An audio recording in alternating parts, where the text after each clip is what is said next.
When we talk about hackers, the first thing to understand is that hacker isn't always a bad word. It's all about the intent and the permission. Think of it like a locksmith. A white hat is the pro you hire to check your locks and keep you safe. A black hat is the burglar trying to break in for a payday.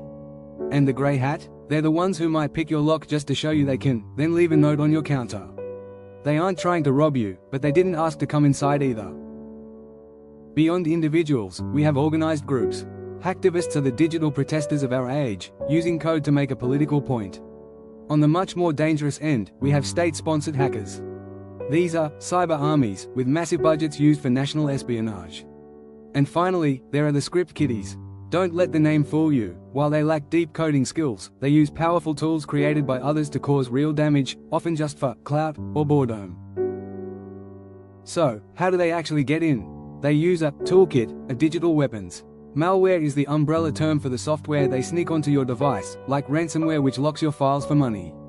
Then there's phishing, which is still the #1 way hackers get in. It's not a technical hack, it's a trick to get you to hand over the keys. Finally, they look for exploits, unpatched holes in your software. If you haven't updated your phone or laptop recently, you're basically leaving a window unlatched. The most sophisticated hack isn't against a computer, it's against the human brain.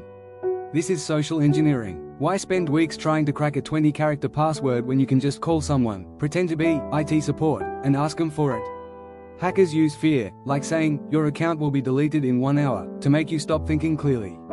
They even use baiting, leaving an infected USB drive in a company parking lot. Curiosity kills the cat, and in this case, it kills the network too. This is where the good guys come in. Ethical hackers use the exact same methods as criminals, but with a different goal. They perform penetration tests, which are authorized fire drills for a company's security. Many big companies like Google and Facebook even run bug bounties, where they literally pay hackers thousands of dollars to find a weakness before the criminals do.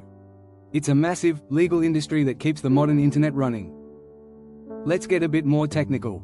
Brute force is exactly what it sounds like, a computer guessing your password millions of times a second. Man-in-the-middle attacks usually happen on public Wi-Fi. A hacker sits between you and the router, listening to everything you send.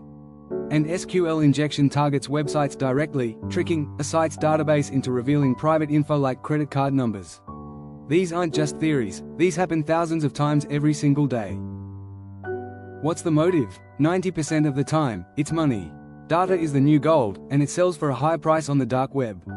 But it's also about espionage, countries stealing secrets from each other, and sometimes, it's just about the challenge. For some hackers, the thrill of breaking into an unhackable system is worth more than the money itself. To stay safe in 2026, you have to think like a hacker. You have to assume someone is trying to get in. Use layered security, don't just rely on a password. Use multi-factor authentication, MFA, and encryption. But most importantly, stay educated. The tools change every day, especially with the rise of AI, so being aware is your best firewall. Stay safe, stay skeptical, and keep your software updated.